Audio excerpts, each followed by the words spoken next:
Hello मेरे प्यारे बच्चों, आप सभी का आपके अपने चैनल लंबे होम साइंस क्लासेस में तहे दिल से स्वागत है। मैं अनुराधा सिंह आप सभी को यहाँ पे होम साइंस पढ़ाती हूँ बेटा, किसी भी क्लास का हो वो। और जो भी बच्चे क्लास 10th और 12th बोर्ड का एग्ज़ाम देने जा रहे हैं उन बच्चों के लिए यहाँ पर आपका पूरा सिलेबस कंप्लीट हो गया है, प्लस उसके साथ साथ आपके मॉडल पेपर सॉल्व हुए हैं, कुछ इम्पॉर्टेंट क्वेश्चन भी हैं।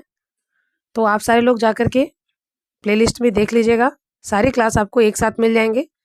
तो आज बेटा मैं बीए फर्स्ट सेमेस्टर के जो बच्चे हैं उनके लिए बाल मनोविकास से संबंधित कुछ जो मनोवैज्ञानिकों की थ्योरी है वो मैं पढ़ाने जा रही हूँ। यहाँ से आपको जो एमए करने वाले बच्चे हैं चाइल्ड डेवलपमेंट से, उन बच्चों के लिए भी ये इंपॉर्टेंट टॉपिक है। और इसके अलावा ये आपके सीटेट टेट में भी बहुत ज़्यादा ये क्वेश्चन पूछे जाते हैं। तो आज का हमारा टॉपिक है बेटा फ्रायड का मनोविश्लेषणात्मक सिद्धांत। हम समझाते हैं बेटा कि जो सिगमंड फ्रायड थे, सिगमंड फ्रायड जो थे ये एक ऑस्ट्रिया के तंत्रिकी वैज्ञानिक थे।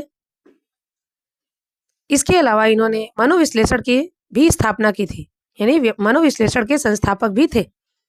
इनका जो जन्म हुआ था वो 1856 में और इनकी मृत्यु हुई थी 1939 में। 6 मई 1856 को इनका जन्म हुआ था। इनको कुछ प्रसिद्धियां भी मिली थी, जैसे इन्होंने व्यक्तित्व संबंधी मनोविश्लेषणात्मक सिद्धांत दिए हैं और इन्होंने एक बुक भी लिखी है, स्टडीज इन हिस्टीरिया।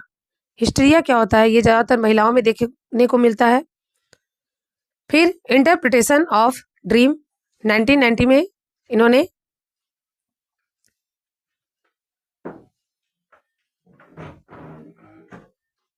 क्या हुआ था, इनको जो हिस्टीरिया थी, हिस्टीरिया एक बीमारी होती है जिसके बारे में इन्होंने पूरी उस बुक में विस्तृत व्याख्या की है कि किस प्रकार से ये बीमारी होती है, क्या होता है। फिर इन्होंने लिबिडो यानी काम इच्छा, लिबिडो की भी बात की है। तो आपके अगर आप जितने भी मनोवैज्ञानिकों को देखिए उसमें से आपके फ्रायड जो होते हैं इनकी थ्योरी सबसे ज़्यादा इंपॉर्टेंट होती है। और हर एक एग्ज़ाम में, कहीं का भी एग्ज़ाम दीजिए आप, जहाँ भी मनोविज्ञान विषय है या हमारा होम साइंस है, वहाँ पे आपको फ्रायड का सिद्धांत आता ही आता है। यानी इनका जो सिद्धांत था मनोविश्लेषणात्मक सिद्धांत, साइको एनालिटिकल थ्योरी, इन्होंने ज़्यादातर जो बच्चे हैं यानी जन्म से लेकर के कैसे उनमें काम प्रवृत्ति उत्पन्न होती है, किस किस स्टेज में, उसके बारे में इन्होंने बताया है। बच्चे कैसे दूसरों को देख करके उनको सीखते हैं, उनके अंदर कैसे कामुकता की भाव आती है। और इसके अलावा इन्होंने व्यक्तित्व की संरचना पर भी अपना अध्ययन किया, यानी चेतन, अर्धचेतन और अचेतन। तो जो फ्रायड थे इनका सिद्धांत जो था मनोदैहिक सिद्धांत और मनोविश्लेषणात्मक सिद्धांत, ये दोनों सिद्धांत जो थे ये बहुत ही महत्वपूर्ण, इन्होंने ये सिद्धांत 1927 में दिया था। कब दिया था? 1927 में। सिगमंड फ्रायड जो थे मोविया नामक स्थान पर इनका 6 मई सन 1855 को साधारण यहूदी परिवार में हुआ था। बेटा ऑस्ट्रेलिया नहीं, ऑस्ट्रिया है ना, ये चीज को ध्यान रखिएगा। ऑस्ट्रेलिया दूसरा है और ऑस्ट्रिया दूसरा है, ठीक है। यहूदी धर्म के थे ये, यहूदी परिवार से। फ्रायड के विचार एवं रचनाएं 20वीं शताब्दी में प्रथम 4 दशकों तक असामान्य मनोवैज्ञानिक तथा मनोवैज्ञानिक के क्षेत्र में प्रभावपूर्ण रहा। फ्रायड द्वारा प्रतिपादित यह सिद्धांत मनोविज्ञान व चिकित्सा मनोविज्ञान में प्रथम व्यापक सिद्धांत था। इसका प्रतिपादन मनोचिकित्सकीय अध्ययनों के आधार पर हुआ। सुप्रसिद्ध मनोवैज्ञानिक फ्रायड ने मनुष्य की मानसिक क्रियाओं का विश्लेषण करके यह निष्कर्ष निकाला कि मनुष्य का व्यवहार उसकी चेतना से अधिक अचेतन पर निर्भर करता है। इसके अलावा फ्रायड ने यह भी बताया कि मनुष्य की अतृप्त इच्छाएं अनजाने में उसके अचेतन में एकत्रित हो जाती हैं, तो आगे चल करके उसके व्यवहार को प्रभावित करने का कारण बनती है। आज भी बेटा इनकी थ्योरी के द्वारा ही मनोवैज्ञानिक अध्ययन करते हैं, उसमें कुछ तोड़ना मरोड़ना, यानी कुछ चीज़ों को जोड़ना, कुछ चीज़ों को हटाना, लेकिन जो इनकी थ्योरी है बेटा वो पूर्ण रूप से सत्य है। जिस तरह से बच्चों का विकास होता है, जिस तरह से उनमें कामुकता का भाव आता है, यानी काम इच्छा पूर्ति का भाव आता है, कैसे फिर वो अर्धचेतन में चला जाता है, कैसे बच्चे उस चीज़ से अपने आप को निकालते हैं, ये सारी चीज़ों के बारे में इन्होंने अध्ययन किया। फ्रायड के सिद्धांत की कुछ अवधारणा भी है, यानी मनोदैहिक सिद्धांत मानव प्रवृत्ति, प्रकृति या स्वभाव के विषय में कुछ मूल पूर्व कल्पनाओं पर आधारित है, जिनको जानकर इनके व्यक्तित्व के सिद्धांत को समझने में सहायता मिलती है। क्या है? इनके अनुसार मानव व्यवहार बाह्य कारकों द्वारा निर्धारित होता है और ऐसे व्यवहार अविवेकपूर्ण, अपरिवर्तनशील, समस्थिक होते हैं। यानी ये ऐसे व्यवहार होते हैं जो समय के साथ साथ होता ही रहता है, हम इससे निकल नहीं सकते, यानी इसे परिवर्तित नहीं कर सकते। मानव प्रकृति या स्वभावपूर्णता शरीर गठनी एवं अप्रलक्षता जैसे पूर्व कल्पनाओं से हल्के फुल्के तरीके से प्रभावित होता है। इनके अनुसार मानव प्रकृति आत्मनिष्ठा की पूर्व कल्पना से बहुत कम प्रभावित होते हैं। इनके सिद्धांत में मानव प्रकृति की निराशावादी एवं निश्चयवादी छवि को प्रधानता दी गई है। इन्होंने व्यक्तित्व सिद्धांत की व्याख्या 3 मुख्य भागों में बांटा है। क्या है? पहला, व्यक्तित्व की संरचना, व्यक्तित्व की गतिकी और व्यक्तित्व की विकास। तो सबसे पहले हम देखेंगे बेटा कि व्यक्तित्व की संरचना कैसे है, यानी स्ट्रक्चर ऑफ पर्सनालिटी। तो इन्होंने इसको 2 मॉडलों में बांटा है, एक आकारात्मक मॉडल, दूसरा है इनका गत्यात्मक मॉडल, जिन्हें हम संरचनात्मक मॉडल भी कहते हैं। तो मन के भाग इन्होंने 2 पार्ट बांटे हैं। पहला है मन का गतिशील पक्ष, दूसरा है मन का स्थलाकृत पक्ष। गतिशील जो इड, ईगो, सुपर ईगो, ये मोस्ट इंपॉर्टेंट दोनों टॉपिक, यहाँ से प्रश्न हर बार बनते हैं, हर बार। मतलब इड, इदम, ईगो, अहम और सुपर ईगो, पराहम। इन्होंने इसको 3 भागों में बांटा। इड को राक्षस बताया है, अहम को मनुष्य, पराहम को इन्होंने ईश्वर, यानी सुपर ईगो के इन्होंने क्या माना? ईश्वर। जैसे छोटे बच्चे होते हैं, जब वो किसी चीज को जिद करते हैं तो मुझे चाहिए मतलब चाहिए। ये जो इड है इसकी उत्पत्ति जन्म से ही हो जाती है। चलिए मैं आप लोग को थोड़ा सा बता देती हूँ, इसके बाद फिर हम लोग आगे का देखेंगे कि इड क्या है। तीनों को पहले हम लोग बांट लेते हैं, एक साथ समझेंगे तीनों को, इड, ईगो और सुपर ईगो। क्या है बेटा? पहला इड, दूसरा क्या है?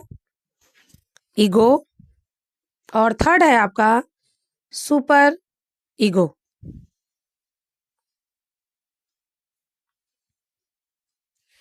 देख बेटा, इड जो होता है इसकी उत्पत्ति जन्म से होती है। कब होती है बेटा? जन्म से। ठीक है, इड की उत्पत्ति जो होती है जन्म से। आप बच्चों को देखते होंगे, अगर वो किसी चीज का जिद कर ली तो वो उस चीज को लिए बिना मानते नहीं है। उनके अंदर ये समझ, आप कितना भी समझाइए, आप उनसे कितना भी कहिए बेटा मेरे पास पैसे नहीं है आपको देने के लिए, लेकिन फिर भी वो बच्चा जिद करेगा, ऐसे ही रोड पे लेट जाएगा, दुकान के यहाँ जिद करने लगेगा। तो उनके अंदर क्या है? मतलब मेरी जो इच्छा है वो तुरंत पूरी होनी चाहिए। उन्हें आप कितना भी समझाइए, मैं थोड़ी देर बाद दिला देता हूँ, ये कर दूं, नहीं, चाहिए मतलब चाहिए। जैसे आप देखते हैं छोटे बच्चे जब रोने लगते हैं, जब उन्हें भूख लगती है, जब तक वो अपनी भूख को नहीं शांत करते तब तक वो रोते रहते हैं। मतलब इसकी उत्पत्ति आपके जन्म से ही हो जाती है। बच्चा जिस चीज की इच्छा करता है उसको चाहिए मतलब चाहिए। दूसरा पॉइंट बेटा इसमें, ये अचेतन मन का प्रतिनिधित्व करता है। किसका बेटा? अचेतन मन का प्रतिनिधित्व।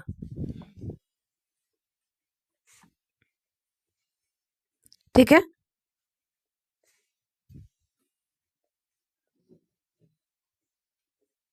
किसका करता है? अचेतन मन का प्रतिनिधित्व करता है। यानी जो चीजें उनके उनके चेतन के ठीक विपरीत, अर्थात जो चेतना से परे हो, वह क्या कहलाता है? आपका अचेतन मन कहलाता है।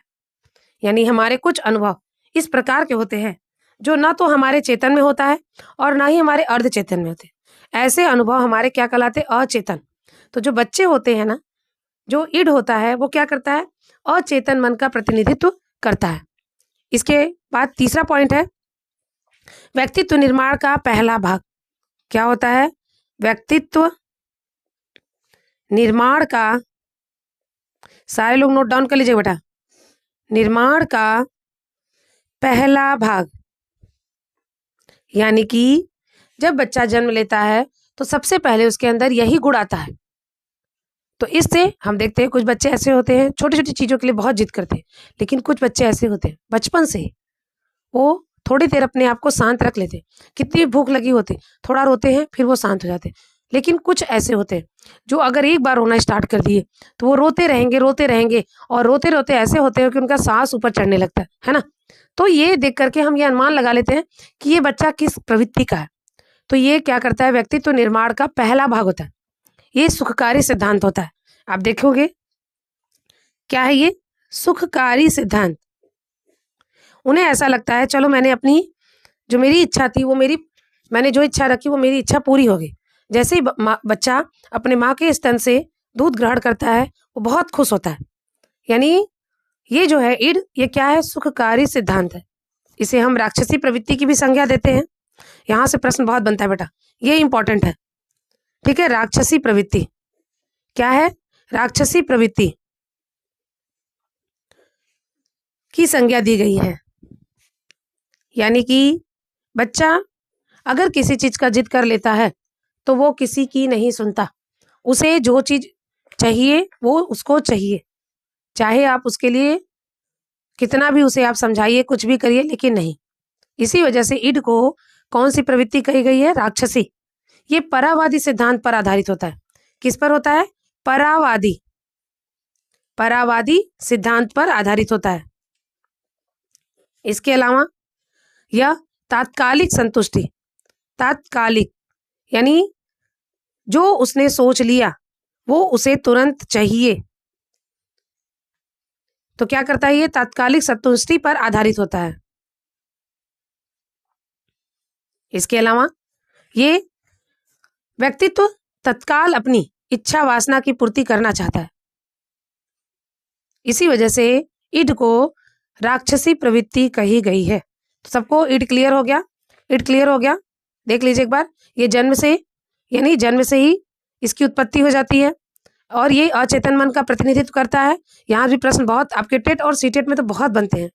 व्यक्तित्व निर्माण का पहला भाग है, सुखकारी सिद्धांत है, राक्षसी प्रवृत्ति है और परावादी सिद्धांत तथा तत्कालिक संतुष्टि पर आधारित है। चलिए दूसरा देखते हैं हम लोग, क्या है दूसरा हमारा, ईगो। तो ये ईड का विकसित रूप है।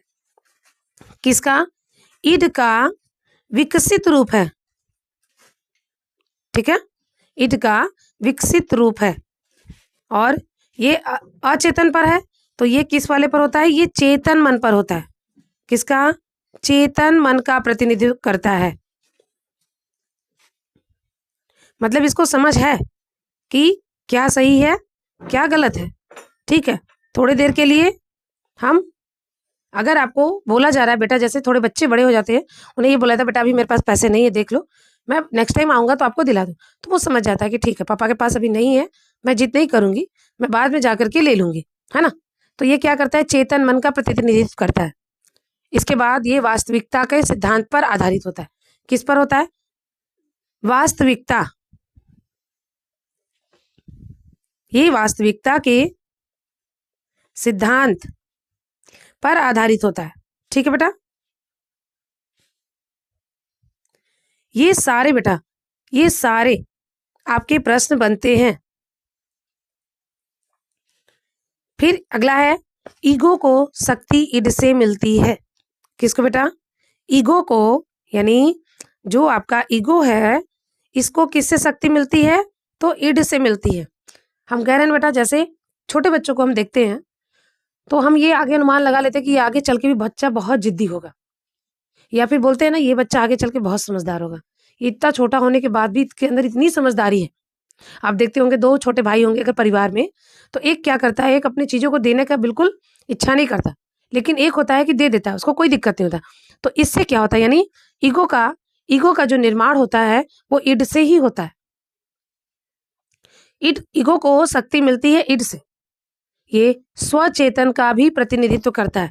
किसका बेटा, स्वचेतन। अगला क्या है, स्वचेतन, स्वचेतन का भी प्रतिनिधित्व करता है, ठीक है। इसके अलावा ये व्यक्ति सोचता है विचार करता है, अपने वातावरण के साथ मिल करके ईड को पूरा करने की कोशिश करता है। इसलिए इसे हम क्या कहते हैं? मानवीय प्रवृत्ति कहते हैं। क्या कहते हैं बेटा? मानवीय प्रवृत्ति। इसे हमने क्या बोला था? राक्षसी प्रवृत्ति, है ना? ईड हमारा क्या है बेटा? ईड हमारा राक्षसी प्रवृत्ति है, ठीक है। और ईगो हमारा क्या है? मानवीय प्रवृत्ति है, मानवीय प्रवृत्ति। तो इन सब चीजों को थोड़ा सा ध्यान दीजिएगा। अब इसके बाद आता है हमारा सुपर ईगो। क्या है?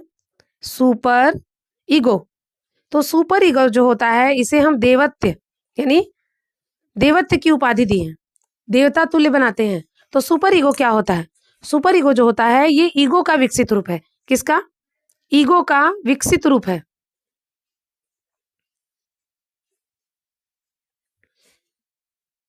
दूसरा, ये आदर्श पे चलता है, मतलब ये हर चीजों को समझता है। ये जानता है कि अगर मैं कुछ गलत करता हूं तो भगवान उसकी सजा मुझे देंगे। इंसान तो नहीं देख रहे हैं, लेकिन भगवान हमें देख रहे हैं। तो ये किस पर चलता है? आदर्श पर चलता है। ये एक प्रकार का व्यवहारिक प्रतिमान है, जिसमें नैतिकता व्यवहार नियोजित होती है।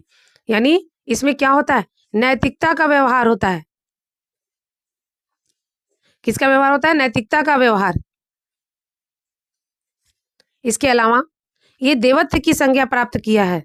किसकी? देवत्व की संज्ञा। अब बेटा आप लोग अच्छे से लिखिएगा, थोड़ा सा मुझे इस पे लिखते नहीं बनता। इसके अलावा इस अवस्था में व्यक्ति काफी सोच समझकर कोई भी कार्य को करता है। अगर अनजाने में कोई कार्य हो जाता है तो भी उसके लिए उसको गिल्टी फील होती है। यानी कार्य करेगा तो सोच समझ कर। क्या करता है? कोई भी कार्य करता है तो सोच समझ कर करता है, ठीक है। तो इस तरह से आपका ईड, ईगो और सुपर ईगो तीनों हो गया। ये क्या था? मन की गतिशील पक्ष। क्या था? मन की गतिशील पक्ष। एक बार मैं फिर से समझा देती हूँ तीनों को। ईड क्या होता है? जैसे नवजात शिशु जब जन्म लेता है तो आप देखते हो, जब उसे भूख लगती है तो वो रोना शुरू कर देता है, और वो तब तक नहीं शांत होता है जब तक कि उसको उसकी माँ दूध नहीं पिलाती है ना। वो किसी भी चीज को आप समझ भी नहीं पाओगे कि वो किस चीज के लिए जिद कर रहा है। तो उसके अंदर क्या होता है? अचेतन मन होता है। वो किसी चीज को नहीं जानता है। वो नहीं जानता मेरी माँ कौन है, मेरी परिवार क्या है, सब क्या है, कुछ नहीं। और ये सुख के कार्य सिद्धांत पर होता है। यानी वो जब अपनी इच्छा पूरा कर लेता है तो उसे सुख की अनुभूति होती है। इसे राक्षसी प्रवृत्ति भी कहते हैं, और इसमें तत्कालिक संतुष्टि चाहिए। ईगो क्या है? ईड का विकसित रूप है। यानी जब बच्चा थोड़ा बड़ा होता है तो उसके अंदर चेतन मन का प्रतिनिधित्व, वो जानता है, जैसे 8 महीने 9 महीने का 1 साल का जो बालक होता है, वो ये समझ जाता है। अगर उसे भूख लगी, थोड़ी देर रोता है, आप उसे बोल दो बेटा थोड़ा सा रुक जाओ, मैं भी आ रही हूँ। वो बच्चा थोड़ी देर के लिए शांत होता है, फिर वो आपको देख के रोएगा। लेकिन वो उस अवस्था को नहीं अपनाता है जो उसने बचपन में किया था। लेकिन ईड की प्रवृत्ति को देख करके हम क्या करते हैं, यानी जब बच्चा ईगो में आता है तो हम ये अनुमान लगा लेते हैं कि बच्चा आगे कैसा होगा। यानी कि ईगो को जो शक्ति मिलती है वो ईड से मिलती है। ये स्वचेतन मन का प्रतिनिधित्व करता है, और ये मानवीय प्रवृत्ति है। सुपर ईगो, उसे पता है कि अगर मैं गलत करूंगा तो मुझे दंड मिलेगी, मम्मी मुझे मारेगी, है ना। तो वो क्या करता है? अपने अंदर एक आदर्श कर लेता है। उसे ये पता है क्या गलत है मेरे लिए, क्या सही है। अगर उसने किसी को मारा तो उसे पता है कि अगर मेरे घर वालों को पता चलेगा तो मुझे भी डांट पड़ेगी। यानी वह एक ऐसा व्यवहार प्रदर्शित करता है या प्रतिपादित करता है जिसमें उसका नैतिकता व्यवहार होता है। हम देख करके बच्चे को ये बोलते हैं कि इसके माँ बाप ने इसको अच्छा संस्कार दिया है। ये बच्चे जो है किसी को कुछ गलत नहीं कर रहा, ना ही किसी को नुकसान पहुंचा रहा। इस वजह से इसको यानी सुपर ईगो को देवता की संज्ञा दी गई है। ये लगभग आपका 3 से 6 वर्ष तक विकसित होता है। इस अवस्था में व्यक्ति काफी सोच समझकर कार्यों को करता है। बालक को यह समझ में आता है कि अगर मैं गलत करूंगा तो मैं दंडनीय हो जाऊंगा, मुझे दंड मिलेगा। लेकिन मैं अगर अच्छा करता हूं तो मुझे प्रशंसा भी मिलेगी।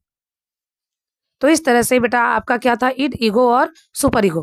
क्लियर बेटा? आप सारे बच्चे जब क्लास देख लेंगे, अगर आपको समझ में आएगा बेटा तो आप जरूर कमेंट करिएगा। नहीं समझ में आएगा मैं दोबारा समझाऊंगी। लेकिन बेटा ये ना रहे आप लोगों को कि हमें ये चीज नहीं आ रहा है, या मैम आप जो बताई वो हमें नहीं समझ में, एक बार में नहीं समझ में आता बेटा, कोई बात नहीं, आप दोबारा मुझसे पूछो, ठीक है, दोबारा आप पूछो, मैं 2 बार 3 बार बताऊंगी। चलिए आगे देखते हैं बेटा। जो फ्रायड है ना, इन्होंने क्या किया था बेटा, इड ईगो सुपर ईगो के संबंध में कुछ लिखा। ईगो इड का वह भाग है, चलिए मैं बोल रही हूं, आप लोग लिखिए बेटा। ईगो इड का वह भाग है जो कि व्यक्ति के बाह्य संसार के अनुमान एवं संभावनाओं से परिष्कृत होता है, और सुपर ईगो ईगो का वह अंग है जो आत्मा निरीक्षण की प्रतिक्रिया को संभव बनाता है। इसीलिए बेटा हम कह सकते हैं, हम इस तरह से कह सकते हैं कि जो हमारा ईगो है ना, ईगो के हमने क्या देखे, 3 है हमारे।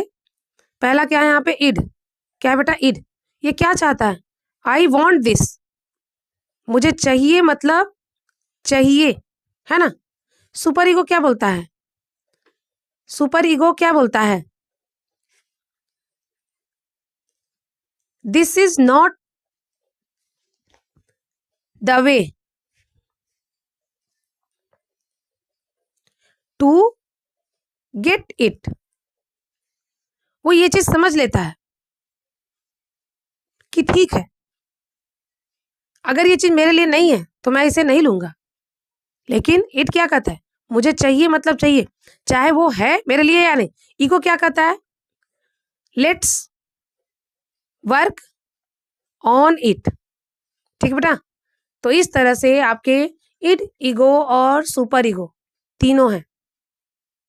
इसके अलावा आपके सिगमंड फ्रायड ने जो है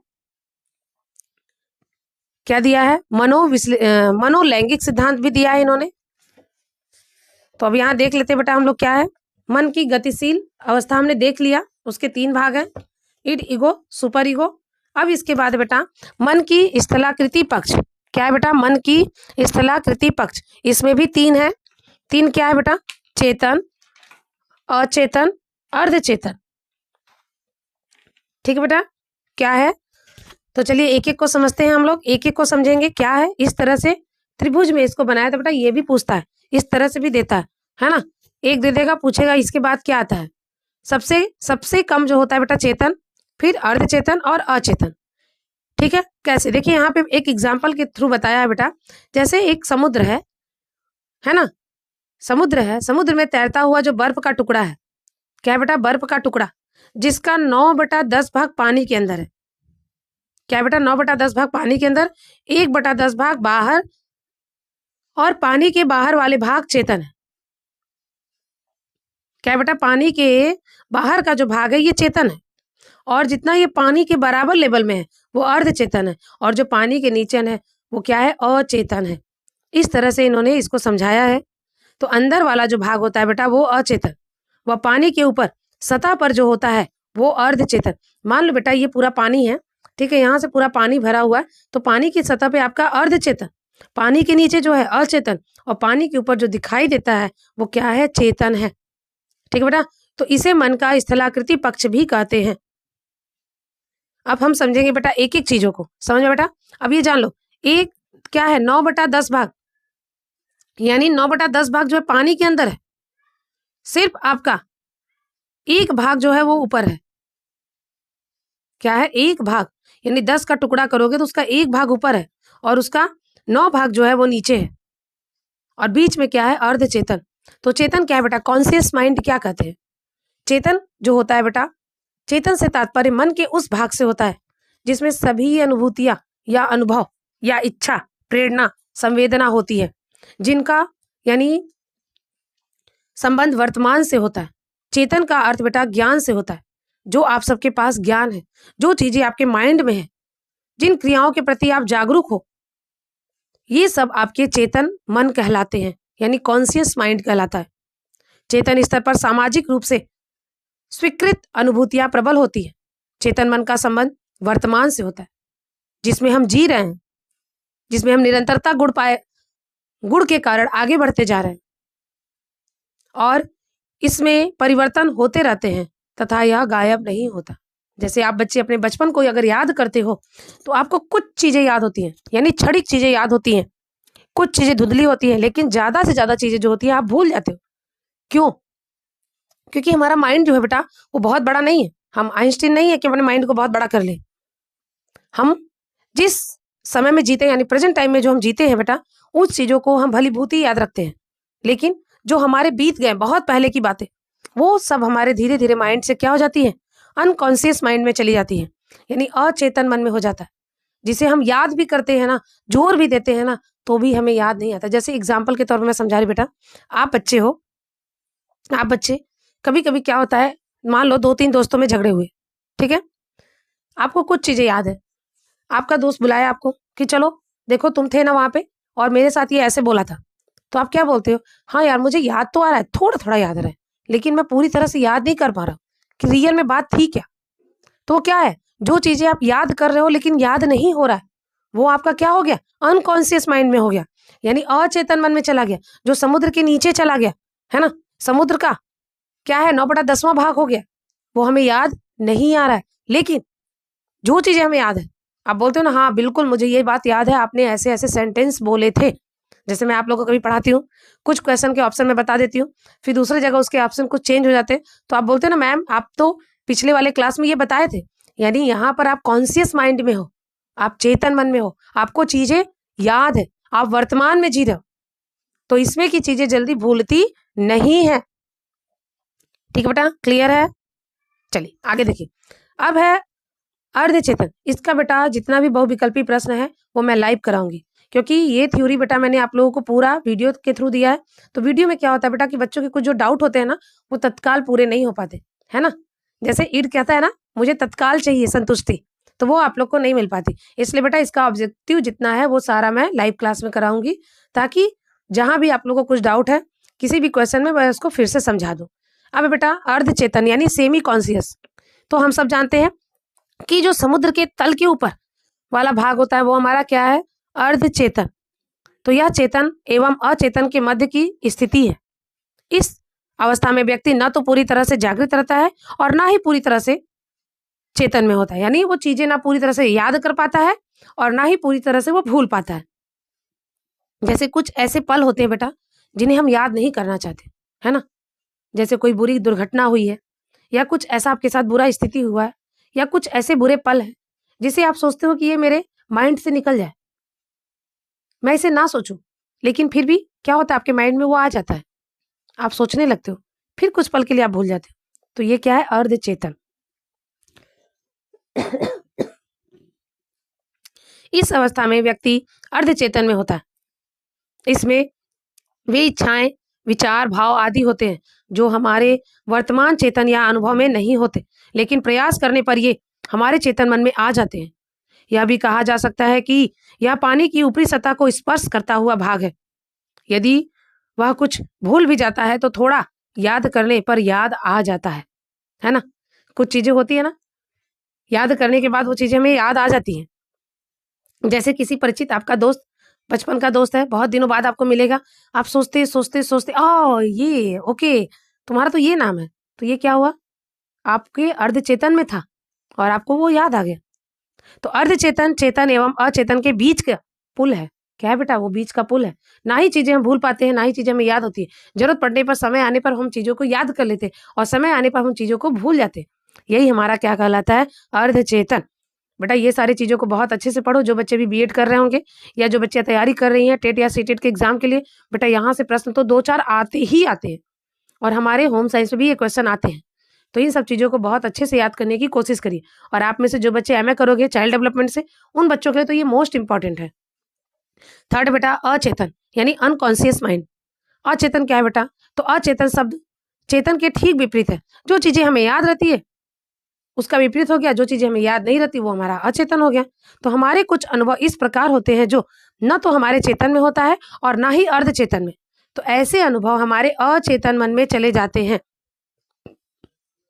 फ्राइड के अनुसार अचेतन अनुभूतियां एवं विचारों का प्रभाव हमारे व्यवहार पर चेतन एवं अर्धचेतन की अनुभूतियों एवं विचारों से अधिक होता है। यह व्यक्ति का वह भाग होता है जिसका 9/10 भाग पानी के अंदर डूबा रहता है। यदि व्यक्ति याद करके भी चेतन स्तर पर लाना चाहे तो वो नहीं ला पाता है। आपसे मैं बोलूँ बेटा, आप अपने जब बचपन में जब आप पहला शब्द बोले थे, आपने क्या बोला था? नहीं याद होगा। ठीक है, वो चलिए छोड़ दीजिए। आप बहुत छोटे जब थे, यानी 1 से 1.5 साल के जब थे, तो आप कहाँ-कहाँ घूमे? क्या-क्या खाए? आपकी मम्मी ने क्या-क्या किया? कुछ चीज़ें होंगी बेटा जो आपको याद होंगी, लेकिन वो ज़्यादातर चीज़ें जो हैं आप नहीं याद कर पाते। जोर डालने के बाद भी आप नहीं याद कर पाते। कभी आपकी मम्मी-पापा, परिवारजन आपके बारे में बताते हैं, आप बड़े प्यार से सुनते हो, है ना? ऐसा लगता है कि हम किसी बीते हुए पल की यादों को सुन रहे हैं या किसी की कहानियों को सुन रहे हैं। तो ये क्या है बेटा? हमारा अचेतन है। जो चीज़ें हम याद करने के बाद भी नहीं याद कर पाते, वो हमारा क्या कहलाता है? अचेतन मन कहलाता है। क्लियर बेटा? चलिए, अब इसके बाद है बेटा फ्रायड महोदय का कहना, यानी अचेतन की क्रियाएं दिखाई नहीं पड़ती हैं, लेकिन कभी-कभी व्यक्तित्व को नष्ट कर देती हैं। अचेतन में असामाजिक एवं नैतिक इच्छाएं होती हैं, जिन्हें चेतन में लाना नहीं जा सकता। फ्रायड ने व्यक्तित्व के अकारात्मक मॉडल में चेतन और अर्धचेतन की तुलना में अचेतन को कहीं अधिक महत्वपूर्ण माना है। इसमें इनके अनुसार मानव व्यवहार अचेतन अनुभूतियां, इच्छा, प्रेरणा से ही सर्वाधिक प्रमाणित होती है। फ्रायड के मतानुसार अचेतन में जो भी इच्छाएं हैं, विचार, अनुभव या प्रेरणा, उनका स्वरूप कामुक, अनैतिक, घृणित और असामाजिक ही होती है। यानी इनका कहने का तात्पर्य है बेटा कि नैतिक दबाव या सामाजिक दबाव के कारण अपनी कुछ इच्छाओं की पूर्ति व्यक्ति चेतन में नहीं कर पाता, अतः ऐसी इच्छाएं चेतन स्तर से निष्क्रिय होकर अचेतन मन में चली जाती हैं, है ना? कभी कभी आप अपने मम्मी पापा से या अपने पूर्वजों से कुछ बातें करते होंगे तो वो कहते होंगे कि मेरी भी ये बड़ी बहुत इच्छा थी कि मैं ये करूं, लेकिन वो नहीं हो पाया, तो अब मैं उस चीज को बिल्कुल दबा के ही रख दिया। जो चीजें मैं नहीं कर सकता उसके बारे में सोच के भी क्या करूंगा। तो इस तरह से क्या होता है बेटा, वो आपके अचेतन मन में चला जाता है। अब बेटा गत्यात्मक या संरचनात्मक मॉडल, इसके आगे भी बहुत सारा है बेटा, तो ये इस क्लास में नहीं हो पाएगा। नेक्स्ट क्लास में बेटा मैं इसके आगे वाला दे दूंगी आपको। अभी हम लोग फ्रायड ही पढ़ेंगे। तो फ्रायड का नेक्स्ट जो है, यानी व्यक्तित्व की गति की, और जहाँ पे मूल प्रवृत्तियां हैं, जहाँ पे हम लिबिडो की बात करते हैं, ये सारा मैं आप लोग को नेक्स्ट क्लास में दूंगी। तो आज के लिए इतना ही बेटा। आप सारे बच्चे वीडियो देखना, जैसा लगेगा मुझे बताना। कुछ चीजें अगर आप लोग को नहीं क्लियर होंगी तो ये भी बता दीजिएगा बेटा। नेक्स्ट जब मैं इसका क्लास दूंगी तो वहां पे मैं उसको अच्छे से समझा दूंगी। ठीक है बेटा। तो आप सभी को अगर वीडियो अच्छा लगता है बेटा तो जरूर अपने दोस्तों में भी शेयर करिए, ताकि ज्यादा से ज्यादा बच्चे पढ़ सके। खासतौर से बेटा उन बच्चों पे करिएगा, या आपके ऐसे कोई भी जानकारी बच्चे होंगे जो सरकारी विद्यालय में पढ़ रहे हैं, या जो पैसे के अभाव में पढ़ने के, यानी उनके पास इतना पैसा नहीं है कि वो किसी अच्छे जगह जाकर के पढ़ सके। तो ऐसे बच्चों को प्लीज बेटा आप लोग हेल्प करिए। ये मेरा क्लास उनको दीजिए, क्योंकि यहाँ पे पैसा नहीं लग रहा है, ये फ्री का चीज है। तो जितना ज्यादा बच्चे लाभ उठा सके बेटा, तो प्लीज आप बच्चे कोशिश करना। ठीक है। अगर मेरे लिए कुछ करना है बेटा तो आप यही करना कि आप उन बच्चों तक शेयर करिए जो बच्चे अभाव के कारण पढ़ाई नहीं कर पा रहे। ठीक है। चलो, तो आज के लिए इतना ही। Thank you so much.